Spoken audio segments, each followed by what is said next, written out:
Bien, ah, hoy vamos a hacer la segunda parte de introducción a la Epístola de Santiago. En la primera vez hablamos, la semana pasada, las anteriores semanas, hablamos de el autor.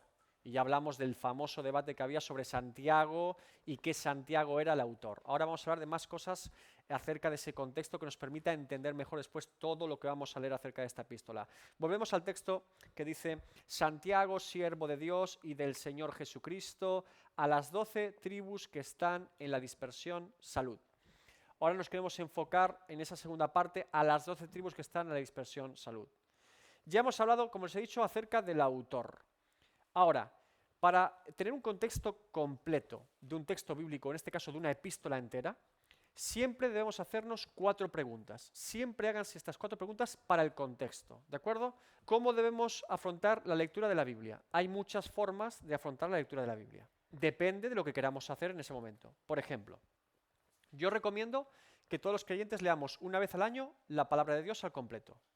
Leer la Biblia una vez al año implica unos 4 o 5 capítulos al día, más o menos, ¿sí?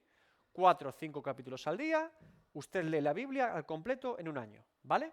Bien, una lectura de 4 o 5 capítulos al día podría ser una lectura general. ¿Qué implicaría esto?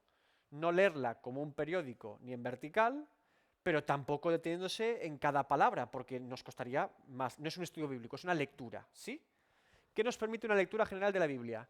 Tener siempre fresco en nuestra mente todo el contenido general de la palabra de Dios. Los autores, los libros, la historia del pueblo de Israel, cómo implica a nosotros como forma simbólica, el Nuevo Testamento, los libros sapienciales, tener una panorámica general de lo que dice la palabra de Dios todos los años. ¿Por qué todos los años? Porque la Biblia es muy larga, hombre. Si yo me descuido, que lámpara es a mis pies tu palabra y que es útil para mi vida cristiana todos los días leer la palabra de Dios, aparte de eso, me voy a comenzar a olvidar de un montón de cosas que creo que ya he aprendido. Nombres, fechas, lugares, contenido, propósito, etcétera, etcétera, etcétera. Ahora, aparte de una lectura general de la Biblia, también podemos hacer una lectura metódica o de estudio, que es lo que hacemos un poco aquí, que es, vale, voy a tomar un versículo y voy a leerlo en profundidad.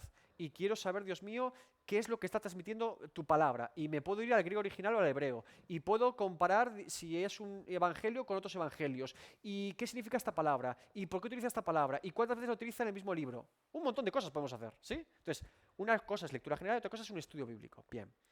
Cuando afrontamos una lectura, sea cual sea, lectura general o estudio bíblico, tenemos que hacernos siempre 4 preguntas para saber el contexto. ¿Qué es el contexto de un libro?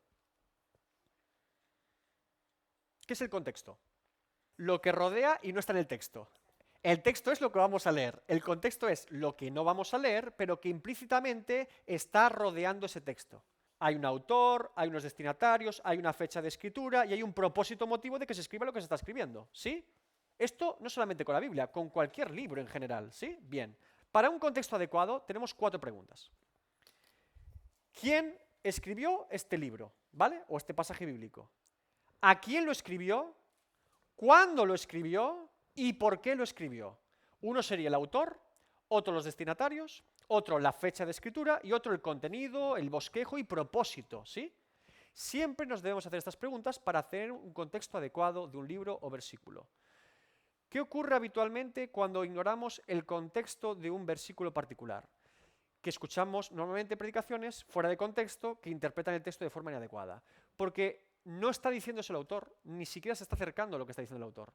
¿Por qué? Pues está ignorando estas preguntas, ¿sí? Para entender un texto, debo entender su contexto. Eso me ayuda a fijar mi mente y mi entendimiento a lo que está intentando decir el autor, ¿sí? Insisto, esto me ayuda para la interpretación bíblica y después ya veremos la aplicación.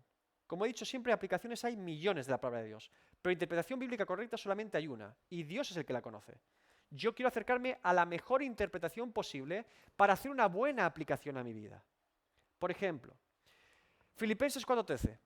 Todo lo puedo en Cristo que me fortalece. ¿Cuál es el contexto? Es una epístola de prisión de Pablo. Arresto domiciliario en Roma.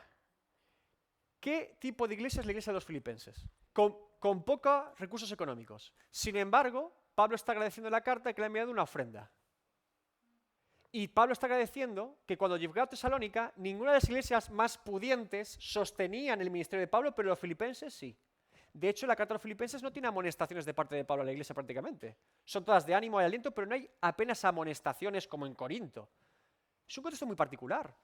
Si yo tomo Filipenses 4:13, todo lo puedo que Cristo me fortalece, y pongo una taza y digo, soy el evangelio de la prosperidad, todo lo puedo, millones a mi cuenta bancaria, ¿está diciendo eso Pablo? Acaba de decir antes que está contento cuando tiene y cuando no tiene. No está diciendo eso Pablo, está diciendo al revés. Entonces, me ayuda a entender un texto como ese, el contexto. Vamos a hacer esto en esta segunda parte, como digo, con Santiago. Ya hemos respondido a quién lo escribió y concluimos que en este caso interpretábamos, entendíamos que el autor era Santiago, pastor en Jerusalén, medio hermano de Jesús, una persona importante en la historia de la iglesia primitiva, el pastor de la iglesia, y que éste escribe a creyentes. Bien, ahora, segunda pregunta. ¿A quién le escribe Santiago? Destinatarios. ¿Quiénes son las 12 tribus que están en la dispersión? ¿Qué creen? Judíos. Judíos cristianos. Vamos avanzando. Judíos cristianos, judíos creyentes, ¿verdad? Bien. Recuerden, hemos dicho que Santiago era pastor en Jerusalén. ¿Cuál fue la primera iglesia fundada y en qué ciudad después de la ascensión de Cristo? La iglesia de Jerusalén. ¿Cuál fue la primera iglesia fundada en una ciudad? La iglesia de Jerusalén. ¿Cuándo se fundó? Hechos 2, capítulo y versículo. Venga, capítulo y versículo. Hechos 2, correcto, 40 al 42. Sí, dice, y con otras muchas palabras testificaba y les exhortaba, se refiere a Pedro, ¿qué pasó el día de Pentecostés? Fueron llenos del Espíritu Santo. ¿Y quién predica públicamente en lengua entendible? Porque os hablan lenguas extrañas y la gente se convoca y dicen, están hablando en nuestro idioma cosas acerca de Dios. Y ahora Pedro habla en lengua entendible a una multitud en Jerusalén y predica y les testificaba y les exhortaba diciendo, sed salvos de esta perversa generación. Así que los que recibieron su palabra fueron bautizados y se añadieron aquel día como 3.000 personas y perseveraban en la doctrina de los apóstoles, en la comunión unos con otros, en el partimiento del pan y en las oraciones. Una iglesia local como Dios manda, ¿sí o no? En Jerusalén, 3.000 personas se añaden a la iglesia. Bien. Recuerdan que la iglesia ya existía porque había 120 en un aposento alto esperando al Señor y el derramamiento de su Espíritu Santo. A esos 120 se añaden 3.000 personas en una sola predicación en Jerusalén. Bien, un poco más adelante, la iglesia en Jerusalén se sigue extendiendo. Hechos 4, de 9 al 4. Nuevamente en este caso con Pedro y Juan porque sanan al cojo de la puerta de la Hermosa. Y se convoca otra multitud de Jerusalén viendo al cojo que siempre estaba cojo, que ahora no estaba cojo. Hablando ellos al pueblo, vinieron sobre ellos los sacerdotes con el jefe de la guardia del templo y los saduceos, resentidos de que enseñaban al pueblo y anunciasen en Jesús la resurrección de entre los muertos. Y les echaron mano y los pusieron en la cárcel hasta el día siguiente, porque era ya tarde. Pero muchos de los que habían oído la palabra creyeron y el número de los varones era como 5.000 varones más. La iglesia de Jerusalén está en pleno avivamiento. Dios derrama de su Espíritu Santo, los llena y los inviste de poder y cada vez que pasan en Jerusalén, ¿qué hay? Avivamiento, hay conversiones de forma multitudinaria. Sin embargo, sabemos que en la iglesia de Jerusalén no todos son buenas noticias, porque decía Jonathan Edwards que cuando la iglesia se aviva, el diablo también se aviva. ¿Qué pasa después de estos grandes avivamientos o conversiones de la iglesia de Jerusalén? ¿Qué empieza a haber en Jerusalén? Persecución. ¿Quién es el primer mártir de la iglesia de Jerusalén? Esteban, Hechos 8:1. Y Saulo consentía en su muerte. En aquel día hubo una gran persecución contra la iglesia que estaba en Jerusalén. Y todos fueron esparcidos por las tierras de Judea y de Samaria, salvo los apóstoles. ¿Qué está pasando aquí? 8.000 hemos dicho, ¿no? 3.000 más 5.000, mínimo 8.000. Más 120 menos 12 apóstoles, suponiendo que Matías ya está ahí con los 12 y se quedan allí. ¿Cuántos se fueron de Jerusalén por la persecución? Todos. Todos. Recuerden que Jerusalén es la capital y recuerden que los judíos eventualmente tenían familia en los alrededores de Judea y Samaria de la capital. Tan sencillo como les explico ahora. Imagínense que hay una persecución en Milladoiro. ¿A dónde me iría yo con mi esposa probablemente? A Castellón con mi madre. ¿Sí? A 1000 kilómetros. Para que no nos maten aquí. ¿Se entendió? Es tal cual. La gente dice, nos van a matar aquí, yo no quiero morir todavía, me voy a casa del pueblo con la abuela. Me voy. Con los niños y todo, y se iban. Hay una persecución feroz en Jerusalén. Ahora, es muy interesante porque la Reina Valera del 60 dice a los judíos en la dispersión, ¿verdad? Dice Santiago. Y aquí dice, en hechos que se esparcieron, ¿verdad? Esparcidos, dispersión. Sin embargo, la palabra griega utilizada por Lucas y por Santiago es la misma, es diáspora, que significa dispersión. Es decir, cuando Santiago escribe en su primer versículo a los 12 tribus en la dispersión, ¿a quién creen que está enviando o llevando la carta a los destinatarios Santiago? Pastor de Jerusalén, principalmente. A los creyentes que se han ido de Jerusalén por la persecución que se inició en Jerusalén, que ya no están en la iglesia, pero que fueron parte de la iglesia local. ¿Se entiende? Y que están en la dispersión, la diáspora que se produjo por la persecución en la iglesia de Jerusalén. ¿Hasta cuánta distancia se fue esta gente y los cristianos empezaron a propagarse lejos de Jerusalén? ¿A qué ciudad quería ir Pablo con cartas para apresar creyentes? Hechos 9a. Camino a Damasco. Hechos 9.1. Saulo, respirando aún amenazas y muerte contra los discípulos del Señor, vino al sumo sacerdote y le pidió cartas para las sinagogas de Damasco, a fin de que si hallase algunos hombres o mujeres de este camino, creyentes, los trajese presos a Jerusalén. A 350 kilómetros, la ira de Pablo contra los cristianos era suficiente para buscarlos allí. 350 kilómetros a la redonda de Jerusalén, al menos llegaron cristianos. Fíjese la diáspora de personas que empezaron a repartirse por todos los lugares de Judea, al norte, al sur, este y al oeste no, porque está el mar Mediterráneo, evidentemente. Bien, sabiendo esto, quiere decir, por lo tanto, que Santiago está escribiendo a creyentes judíos, principalmente, que habían huido o habían sido dispersos por las diferentes persecuciones que se habían producido principalmente en Jerusalén. Y en este caso, él siendo pastor de la iglesia, tiene mucho sentido de que escriba este tipo de creyentes. A las tribus en la dispersión, a creyentes en la diáspora que se han alejado de la ciudad o de la capital o de la iglesia local porque han sido perseguidos por causa del evangelio. A este grupo yo también añadiría, probablemente, los primeros frutos de judíos convertidos por los primeros viajes misioneros de Pablo. Recuerden que el apóstol Pablo, el apóstol a los gentiles, siempre que iba a una ciudad gentil, a los que predicaba primero eran los judíos de esas ciudades. Iba a las sinagogas, predicaba, muchas veces lo rechazaban y lo perseguían y se iba a los gentiles. Pero el modus operandi de Pablo era, voy a la sinagoga más cercana, predico el evangelio allí, veo cómo los judíos reaccionan al evangelio, si lo aceptan sigo predicando en la sinagoga, si lo rechazan me voy a los gentiles. Es lo que hacía Pablo. Literalmente cuando llega a Filipos, como no hay ni sinagoga, se va a un río con unas mujeres piadosas. Pero él siempre predicaba primeramente a judíos fuera de Jerusalén, pero que normalmente se congregaban en sinagogas. Y después, evidentemente, por los hechos acontecidos, empezó a hacer mayor énfasis en los gentiles.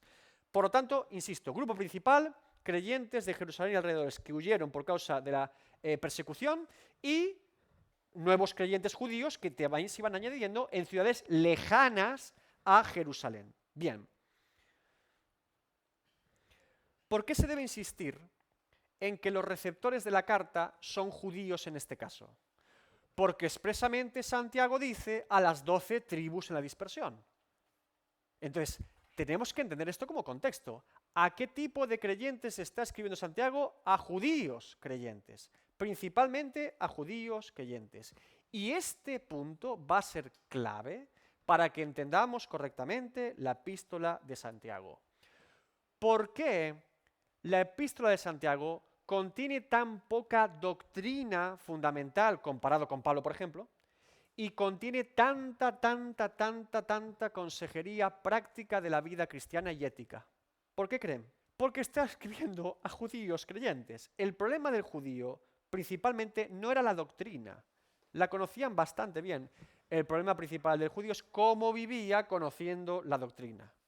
Tenemos epístolas más teológicas, Hebreos, las cartas paulinas, Romanos, y tenemos epístolas más prácticas, en este caso la de Santiago. Es interesante que Santiago no negamos que contenga doctrina porque la contiene, pero lo que hace Santiago como autor es aplicarla constantemente, como que la da por hecho y la aplica. Santiago está aplicando siempre doctrina. Hace esto, la lengua. Vamos a ver que es sumamente práctico, es muy, muy enriquecedora la epístola de Santiago, ¿no? Bien, si es para judíos creyentes esta epístola, como hemos dicho, ¿por qué se considera una epístola general? Saben que estamos dentro del grupo de epístolas generales universales, Primera de Pedro también lo es. ¿Por qué se considera una epístola general como Santiago si es para judíos? ¿Qué requisitos tiene una epístola general? Una epístola general no importa tanto si es un judío creyente o un gentil creyente, sino a cuánta cantidad de iglesias o grupo de personas está enviada la carta. En este caso, Santiago no especifica envío esta carta a esta iglesia o a esta persona, sino a un conjunto indeterminado de creyentes. Por eso se considera general, porque no está diciendo que es a una iglesia específica o a una persona, sino a creyentes, en este caso judíos, en la dispersión. Puede ser un creyente en Damasco, puede ser un creyente en Creta, puede ser un creyente cerca de Samaria. Todos los que se dispersaron, esos son potencialmente destinatarios de esta carta. Bien, si era para judíos en aquel tiempo, ¿de qué nos sirve a nosotros hoy esta epístola? Porque si es para judíos, yo no soy judío. Practicaba la ley, conocía la ley, ¿vale? En primer lugar, deberíamos decir evidentemente que toda la escritura es inspirada por Dios. ¿Y útil qué? Para enseñar, para redarguir, para corregir y para instruir en justicia. Para que el hombre de Dios sea perfecto, ¿no? Enteramente preparado para toda buena obra. Es decir, es palabra de Dios. Por lo tanto, me sirve, al igual que me sirve Amós, Job o Números. Porque Dios inspiró su palabra. Sería motivo suficiente para leer Santiago. Dios me va a hablar por medio de su palabra, ¿vale? Aparte de eso, hay un perfil de creyente que yo considero que la epístola de Santiago es idónea para él y que es muy parecido al contexto de ese judío creyente de la época. ¿Qué tipo de creyente creen que es ese? ¿Eh? ¿Los pastores? Yo preferiría para pastores Timoteo o Tito. ¿Los legalistas? A los legalistas mejor Gálatas. Yo le voy a decir qué tipo de... Ahí está. Ella lo pilló. Muy bien. Ella pensó como yo. Para mí, que soy hijo de creyentes o hijo de hogar cristiano, esta epístola es idónea para un niño nacido en hogar cristiano. Santiago es ese tipo de epístola. ¿Por qué? El judío conocía la ley. El judío era temeroso de Dios. El judío tenía un contexto de vida en la que Dios siempre había estado presente. Pero necesariamente tenía que haber tenido un encuentro con Cristo. ¿Y ahora qué? Ahora viene la práctica de Santiago, la fe activa, la fe que obra, la fe de la vida piadosa. Para un chico nacido en un hogar cristiano, que en su entorno siempre ha estado Dios presente, que se le ha presentado la Biblia, que la ha leído, que conoce bastante bien el fundamento del Evangelio y que ha tenido un encuentro con Cristo, Santiago es una epístola idónea para él. Porque es esa epístola que te dice, bien, ahora espabila, ahora camina, ¿sí? Es ese tipo de epístola. Por eso me parece muy apropiada para personas nacidas en hogar cristiano. Por ejemplo, a mí Santiago es una epístola que me encanta desde niño. Porque siempre... Es que me tengo que callar también, es que la lengua... Es que era como... Te da ese punto, ¿verdad? Entonces, creo que es muy interesante para personas nacidas en hogar cristiano. No implica que no sea útil para todos los creyentes, evidentemente. Pero comparando ese judío que se había convertido, primeros del siglo, al siglo XXI, niño, adolescente, joven, de hogar cristiano, me parece que casan muy, muy bien. Bien, ahora vamos con la fecha. ¿Cuándo se escribió la epístola? Creo que les hice la pregunta por WhatsApp para que respondiesen. Opciones a la escritura de cuándo se escribió esta epístola. Del 40 al 50 después de Cristo, una buena horquilla, generosa, de 10 años, está bien. 40 al 50, bien. ¿Eso qué sería? ¿Al principio o al final de la iglesia en Jerusalén? ¿Al principio o al final?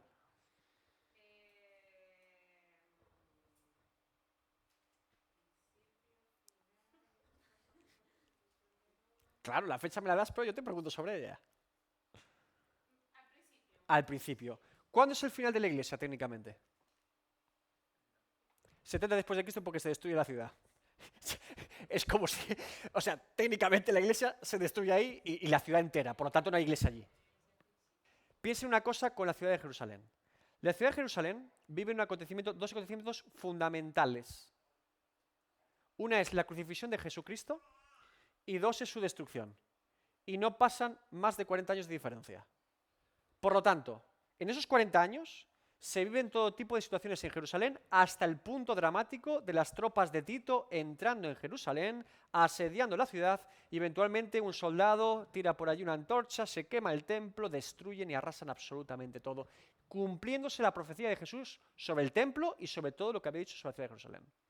Esos 40 años de gracia, allí hay un avivamiento, una persecución y después la desaparición de la iglesia local porque se destruye la ciudad.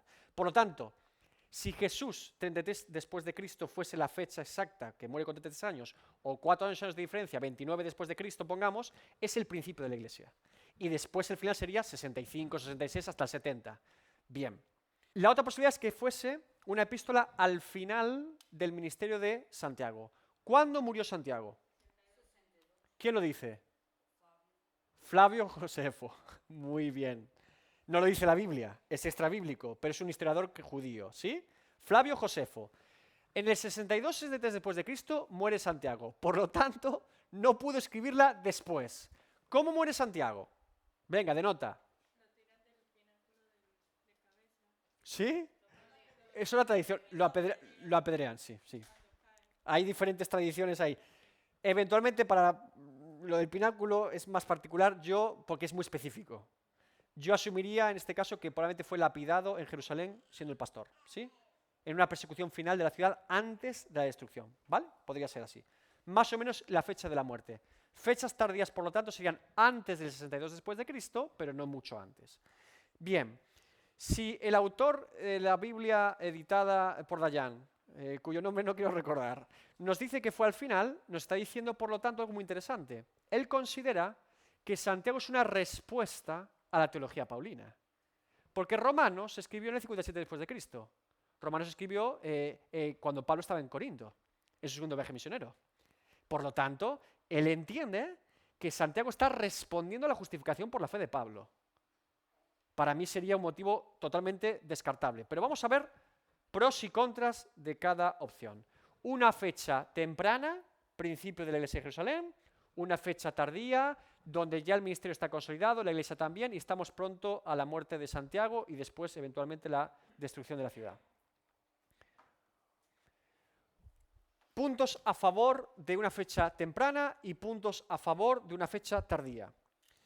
Si la fecha más temprana, 45 después de Cristo, justo te lo he clavado en medio del 40 al 50, ¿te has dado cuenta, Joana? Te lo puse en medio, 45 después de Cristo, aproximadamente esas fechas. ¿Por qué tenemos argumentos a favor de que sea una fecha temprana? Primero, la epístola no menciona a los gentiles, ni la controversia que hubo en Jerusalén, en el concilio de Jerusalén, Hechos 15, sobre el problema con los gentiles. ¿Qué pasó en el concilio de Jerusalén? ¿Por qué se hace un concilio en Jerusalén, donde Santiago es pastor?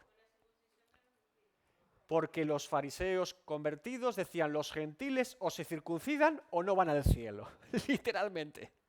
Que se circunciden, hombre, que se judaicen. Somos salvos por Jesucristo, pero hay que circuncidarse, si no, uno no se salva. Esa fue la controversia. ¿Qué respondió Santiago, que cierra ese concilio? ¿Qué dijo Santiago? ¿Dijo que se circunciden? ¿Qué dijo? Que no pusieran esa carga tan severa para los gentiles, sobre todo ya adultos, sino que les dieran 3 recomendaciones que debían cumplir. No sacrificado a los ídolos, no con sangre, ¿sí? ¿Recuerdan? Bien.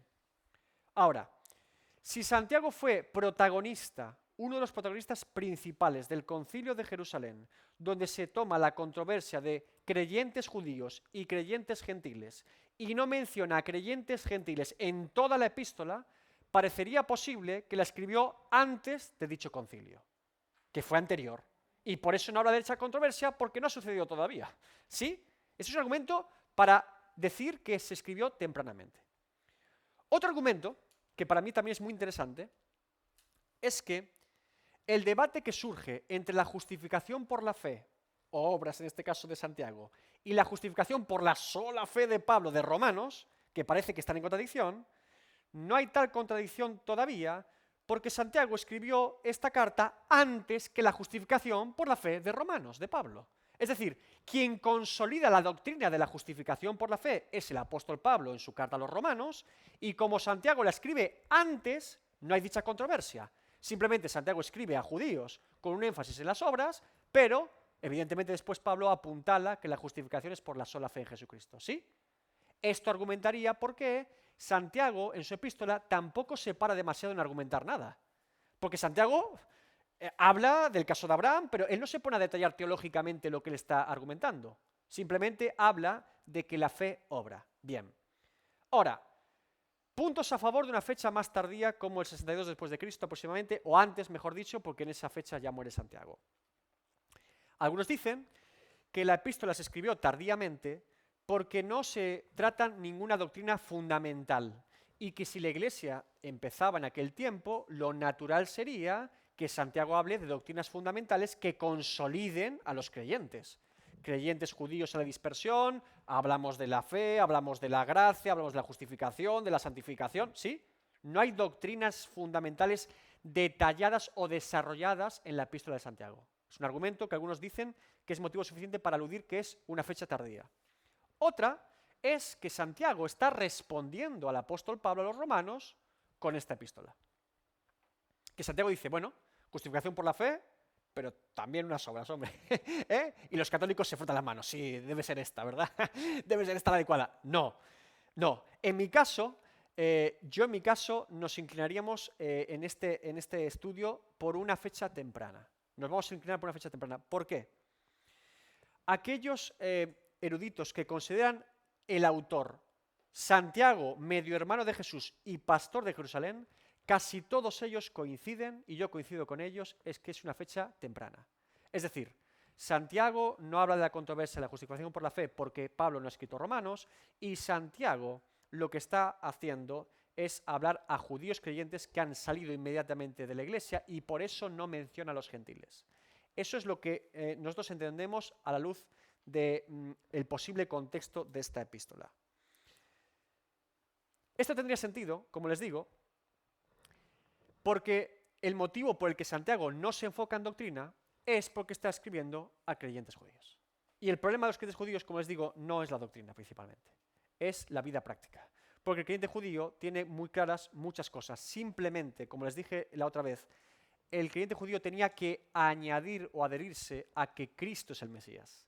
Y ahí todo casa perfectamente con el evangelio que ya se anunciaba en el Antiguo Testamento.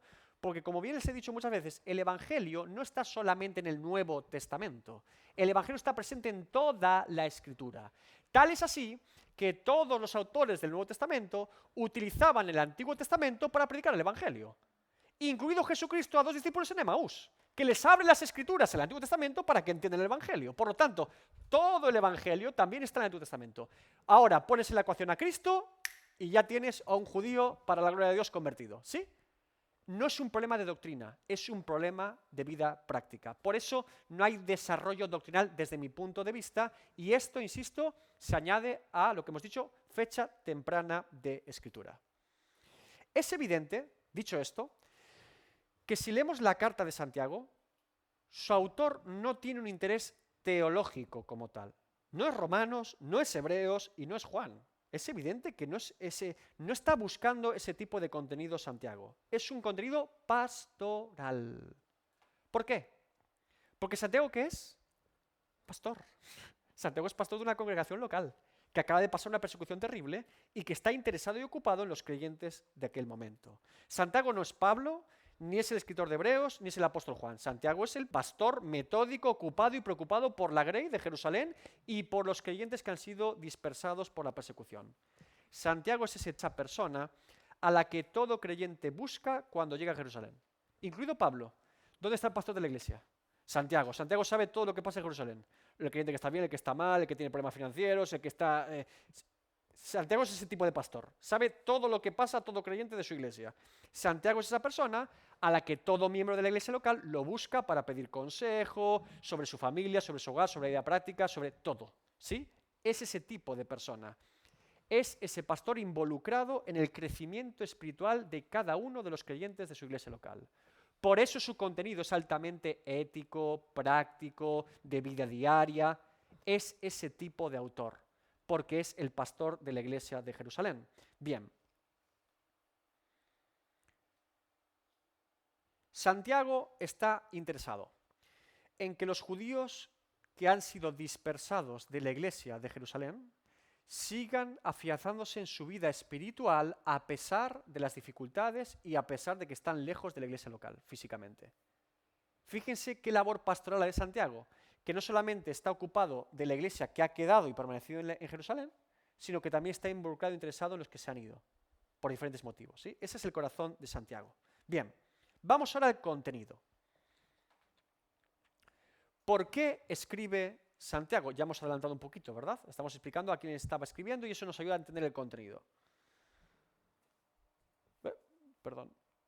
¿De qué trata? Si tuvieran que decirme, este es el tema principal de la epístola de Santiago, ¿de qué trata? ¿De la fe activa? Bien. Desarrolle un poco más eso. ¿Del cristianismo? Eso es muy general. Aplicación. Vida práctica del cristiano. Vale, la vida práctica del creyente. Bien. Miren, todos los eruditos, los que he leído, y he leído unos cuantos, concuerdan que la epístola de Santiago es la más judía del Nuevo Testamento junto a Mateo. O sea, como epístola, la más judía, y el Evangelio de Mateo el más judío, ¿sí? Es decir, que es un judío el que escribe, no hay duda. Mateo y Santiago, como les he dicho, son los dos autores del Nuevo Testamento más cercanos a la cultura, a la mente y a la forma de vida de un judío de la época. Son los más cercanos. Representan muy bien lo que el judío del primer siglo entendía de cómo vivir su vida delante de Dios. Los dos, Mateo y Santiago. Santiago, como digo, es la epístola más judía que hay. Más incluso que la de Hebreos. Más que la de Hebreos. Ahora, algunos por eso etiquetan a la epístola de Santiago como la epístola de la justicia social. Otros opinan que es una extensión del Sermón del Monte de Jesús, que tú tomas el Sermón del Monte, lees Santiago y dices, está aplicando el Sermón del Monte. Es que esto es muy de Jesús, esto es para un contexto muy judío, se entiende perfectamente. Es una aplicación práctica de la vida piadosa que todo judío entendía que debía vivir. Bien. Otros lo llaman el Amós del Nuevo Testamento, porque Amós es el profeta de la justicia social en el Antiguo Testamento. Hay un comentarista, Hayes, que dice, leo textualmente, Santiago habla menos del maestro, se refiere a Jesús, que cualquier otro escritor del Nuevo Testamento. Pero en lo que dice, se asemeja más al maestro que cualquiera de ellos. No habla de Jesús, es verdad, apenas se menciona al Señor Jesucristo. Pero lo que dice se asemeja al corazón del Señor Jesucristo tal cual. Y estoy de acuerdo con Hayes. Santiago tiene un corazón muy práctico, nos recuerda mucho a cómo era Jesús cuando impartía doctrina y enseñanza a sus discípulos. Por eso Santiago no va al contenido de lo mucho que él conoce a Cristo, sino de lo mucho que se debe vivir a Cristo. Y esto es lo más interesante de la epístola de Santiago. Aquí está el secreto para entender correctamente la epístola de Santiago. El que vive mucho a Cristo es porque conoce mucho a Cristo. Santiago no te habla de cuánto conoce a Cristo, pero tú puedes ver vivir a Cristo en él. Y eso es lo que nos interesa, hermanos. Por eso es tan práctico. Hay gente que se llena la boca, yo conozco. Santiago no hace eso, Santiago lo vive, te dice cómo vivirlo. Esa es la clave de esta epístola. Santiago nos lleva a la vida piadosa, a la vida práctica del creyente, a la fe en acción. Como les digo, no considero a Santiago una persona corta en doctrina, simplemente la está aplicando. Sería un error pensar que Santiago es un hombre que no entiende la doctrina, que tiene confusiones doctrinales, porque claro, Pablo dice otras cosas y parece que está en contradicción con él. No creo que sea ese perfil Santiago. Creo que Santiago simplemente es un hombre que vive prácticamente el Evangelio y que enseña a otros a vivirlo. Y de hecho es muy nutritivo en ese sentido. Bien, como les digo, el motivo principal es porque es pastor. Se entiende perfectamente, ¿sí? ¿Cuál es la controversia de la epístola de Santiago con el apóstol Pablo? ¿Por qué tanto revuelo con este asunto? ¿Han leído algo de este tema? ¿Qué opinan ustedes de...? Bueno, le voy a dar un versículo de Santiago solo, ¿vale? y luego me dan su opinión. Si yo les leo esto.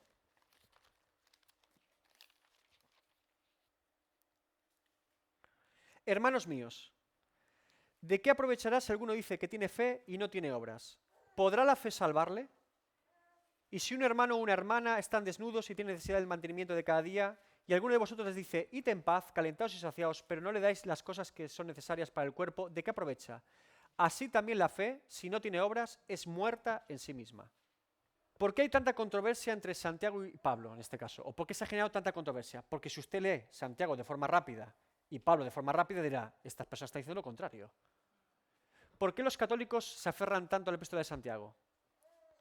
Porque parecería que justifica la salvación por obras. O al menos la combinación con algunas obras para salvar. Alguna obra se tiene que hacer, ¿no? Por si acaso, vamos a hacer alguna obra para salvarnos. Parece que valida una doctrina muy católica. ¿O solo me lo parece a mí? Pudiera parecer esto, ¿no? De hecho, la controversia con Santiago no es una cosa menor. Recuerden que en la Reforma Protestante, Martín Lutero, la epístola de Santiago no la quería ni ver, no digo tanto, pero Martín Lutero, fíjese, Santiago hace un énfasis en las obras de la vida del creyente. Pablo hace un énfasis en la justificación por la sola fe en la vida del creyente. Y aquí entran como dos trenes enfrentados si no tenemos mucho cuidado, porque parece que una cosa es incompatible con la otra. Y aquí surge la controversia iniciada, entre otros, por Martín Lutero. Santiago está centrado en la vida práctica del creyente, en cómo el creyente vive. Ahora, esto para Lutero entraba en contraposición con la doctrina de la justificación por la fe del apóstol Pablo en Romanos. Por cierto, claro, para Lutero recuerden que Lutero se convirtió al Señor con Romanos, con la justificación por la fe. Ese monje que estaba buscando de Dios de alguna forma y no lo encontraba y hacía obras y obras y obras y se fue a un monasterio, renunció a ser abogado, se confesaba 5 horas al día, los confesores lo echaban a patadas diciendo, Lutero, deja de confesarte, por favor, no, es que he hecho otro pecado más y otra penitencia más. Ese monje, atormentado con su mente por una mente brillante, la de Martín Lutero, se convirtió con Romanos. El justo por la fe vivirá. Y le cambió la vida, como a todo hijo de Dios, la justificación por la fe. Bien, ese hombre, cuando lee Santiago, llegó a decir que Santiago es la epístola de paja, en el 1522. Y se pasó de frenada Martín Lutero. Martín Lutero cometió errores. Para mí el más grave, históricamente. ¿Por qué? Porque Martín Lutero fue el traductor de la Biblia al alemán. Y cuando terminó su Biblia, no sacó de la Biblia Santiago, pero Santiago, Hebreos, Judas y Apocalipsis los puso al final. Dijo, bueno, estos tengo ciertas controversias con ellos. No las quitó del canon bíblico, pero las dejó en un lado de otro grado. Tenía dudas. Martín Lutero tuvo problemas con Santiago, con Hebreos, con Judas y con Apocalipsis, hasta tal grado que los puso al final de la Biblia traducida al alemán, en su edición. Y eso es un error histórico que debemos comentar. ¿Por qué? Porque precisamente la Reforma Protestante, una de las doctrinas que levantó el revuelo de separación entre Iglesia Católica y protestantes fue la sola Escritura. Sola Escritura. Si ahora la sola Escritura la tocamos nosotros, tenemos un problema. Entonces, Martín Lutero se pasó de frenada aquí. Porque yo no sé si usted ha hablado con algún católico recientemente y ha debatido sobre el asunto del canon bíblico. Siempre argumentamos, en el Concilio de Trento ustedes añadieron los deuterocanónicos, ¿verdad? Sí, siglo XVI, 1600 años. Jerónimo lo puso en la Vulgata, pero los ponía aparte, como hizo Lutero. Y ahora ustedes los añaden como canónicos, para tener el sustento de sus doctrinas más raras, ¿verdad? Ese es el argumento del protestante. ¿Y qué te dice un católico que sabe un poquito del tema? Tú calla que Martín Lutero quería quitar 4 libros. No los quitó del canon bíblico, pero fue un error. Y aún nos argumentan que Martín Lutero tocase el canon cuando nosotros no aceptamos el canon de Martín Lutero como tal. Aunque insisto, es el mismo, pero aparte. Aceptamos el canon tal cual nos recibimos. De los judíos, el Jamnia y el Nuevo Testamento de la Iglesia primitiva. Tal cual lo recibimos. Ahora, es una controversia que sigue activa a día de hoy el tema de Martín Lutero con su problema con la epístola de Santiago. Tenemos que entender que dicho esto, que es un error de Lutero tratar este tema, llamarle la epístola de paja, generar cierta controversia sobre su contenido, técnicamente no deberíamos aceptar que se nos diga que Martín Lutero modificó el canon bíblico, porque no lo hizo. Él mantuvo los 66 libros, pero los puso al final. Aclaro este asunto, le doy 2 matices con Lutero por si le sirve en algún argumento con algún católico o por interés simplemente histórico. Lutero consideraba la justificación por la sola fe la doctrina fundamental del Evangelio para él. Es decir, si a Martín Lutero se le dice, ¿cuál es la doctrina más importante de la Biblia? La justificación por la fe. Hay otros que dirán, la resurrección de Cristo. Otros te dirán, la santificación del creyente. Otros te dirán, pero él, la justificación por la fe. La salvación por gracia, por ejemplo. Podría ser un debate sobre Martín Lutero, sobre la doctrina más importante, ¿no? Pero bien, vale. Para él era la más importante. Concluimos, pues, que el hombre es justificado por la fe sin las obras de la ley. Romanos 3:23. Evidentemente, eso es lo que transformó la vida de Lutero. Sin embargo, el problema para Lutero es que, como el Evangelio para él está presente en toda la Biblia, recuerden que Martín Lutero decía, el Evangelio es el sí de Dios, la ley es el no de Dios. El Evangelio y la ley están presentes en toda la Escritura. Antiguo y Nuevo Testamento. No el Antiguo, la ley y el Nuevo Testamento, el Evangelio. No, no, no. En toda la Escritura tienes el no de Dios y el sí de Dios. El no de Dios es importante para que sepas que eres pecador. El sí de Dios es importante para que sepas que puedes ser justificado por la fe en Jesucristo. El no de Dios, el sí de Dios en toda la Biblia. Ante ese entendimiento de Lutero, que por cierto yo estoy de acuerdo con él en ese punto, él dice, bueno, me voy a Santiago, ¿dónde está el Evangelio? Me confunde. No, aquí hay obras, pero ¿y la fe? ¿Y la fe? ¿Y la fe? Entonces, para Lutero, el contenido de Santiago es menor porque considera que no hay doctrinas fundamentales, en este caso la justificación por la fe, que lo dejan sin evangelio prácticamente. Eso es lo que pensaba Lutero. ¿Bien? Con todo, le diré también que Lutero matizó, años más tarde, su controversia con la epístola de Santiago y dijo que tenía un gran valor moral y ético, pero que teológicamente era inferior a las cartas paulinas, que son las que le gustaban a Lutero, ¿vale? En resumen, lo que le pasó a Lutero es lo que le pasa a muchos teólogos, que se quedan preñados de Pablo y no salen de Pablo. Pablo, y claro, es que Pablo es mucho Pablo, pero si nos quedamos solo con la teología de Pablo y no entendemos que Juan, Hebreos, Santiago, todos se están añadiendo a la Evangelio de Jesucristo, porque el teólogo es Dios, el teólogo real, el que comunica la palabra de Dios es Dios mismo, la revelación proviene de Dios, y todo se suspende en la persona de Jesucristo, entonces cometemos errores. Bien, ¿por qué Lutero no entendió correctamente la epístola de Santiago? Porque Lutero era teólogo, no era pastor. Ahí está el problema principal. Martín Lutero era un grandísimo teólogo, pero no era pastor de una congregación. Y el que está escribiendo aquí es un pastor, no un teólogo. ¿Quién de la Reforma Protestante entendió mucho mejor Santiago que Lutero y concilió o reconcilió a Pablo con Santiago? Otro teólogo de la Reforma. ¿Saben quién fue? Juan Calvino, en Ginebra, que era pastor. Juan Calvino vio Santiago, vio Romanos y dijo, casan perfectamente. Y él fue capaz de conciliar a Santiago con Pablo y que los dos fuesen compatibles en la doctrina del Evangelio. Por eso es uno de los primeros o grandes autores, como pastor en Ginebra, que fue capaz de calmar las aguas y decir, no, el caro no se toca, y esto por aquí, y esto por allá, y todo tiene sentido y coherencia. Juan Calvino fue uno de los grandes teólogos que fue capaz de conciliar rápidamente Santiago con Romanos. Bien, como les digo, Santiago no pretende negar la justificación por la fe, sino combatir la hipocresía en la vida cristiana. Ese es el motivo de Santiago. Santiago no está hablando de justificación por la fe, está hablando de cómo no ser un creyente hipócrita. Santiago presenta la fe como una gracia y don de Dios que transforma al creyente. Y está totalmente enfocado en la santificación del creyente. Ese es el problema de no entender Santiago. Cuando Pablo escribe en Romanos, habla del pecado original, el ser humano, destituido de la gloria de Dios, justificación en Cristo, santificación, glorificación. Usted ve todo el proceso o etapa o progreso de un perdido a un salvo por gracia completo en Pablo. Desde el que estamos destituidos de la gloria de Dios, se descargaron como ovejas, no hay ni uno justo, todos hicieron lo malo. Desde el pecador terrible a la justificación por la fe, la santificación y la gloria un día con Cristo. ¿Sí? Santiago no habla de esas etapas, solo habla de la santificación. Santiago no habla de justificación, No, apenas habla de la gloria, habla solamente de la santificación, habla de la etapa concreta de cuando ya somos creyentes. Le pongo un ejemplo sencillo. En la historia de John Bunyan, ¿cuándo se convierte cristiano? ¿Capítulo 1? ¿Cuándo empieza el libro? ¿Cómo empieza cristiano el libro? ¿Con una pesada qué? ¿Qué significa el qué? Convicción de pecado.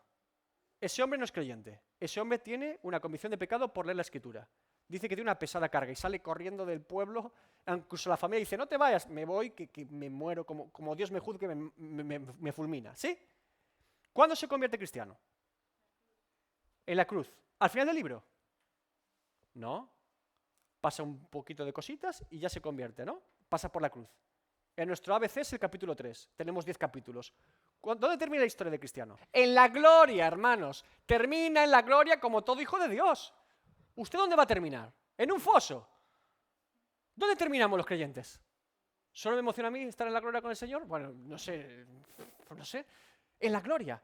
¿Qué hace John Bunyan? Desde un pecador con convicción de pecado, el Espíritu Santo obrando en el promedio de la palabra, hasta la gloria. El progreso del peregrino le llama, ¿verdad? Bien, la etapa completa. Santiago, si estuviéramos en la epístola de Santiago, Santiago comienza en la cruz de cristiano hasta la gloria.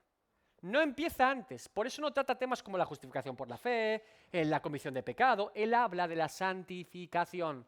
Ya son creyentes, ¿ahora qué hago siendo creyente? ¿Cómo vivo mi vida siendo creyente? Por eso se omiten doctrinas que Pablo no omite en otras de sus epístolas. ¿Se entendió? ¿Se entendió? Bien. Santiago no habla en su epístola de cómo podemos ser salvos, sino que está hablando a personas que ya son salvas de cómo deben vivir su fe. Ahí está el tema. El corazón de la epístola de Santiago es ese, la fe que actúa, la fe que obra. La fe no es un evento particular, una experiencia en un momento de mi vida que yo tuve y ¡bum!, ya soy creyente y ya... No. La fe comienza en la cruz, justificación y adopción, y todos los días el creyente camina, persevera, hasta la gloria. ¿Sí? La perseverancia del creyente, la vida piadosa del creyente, la vida en santidad del creyente. Muy bien. Dicho esto, les doy un bosquejo final de Santiago, un posible bosquejo. Habría muchos. Este sería un posible bosquejo de la epístola de Santiago. Una introducción en Santiago 1.1, evidentemente.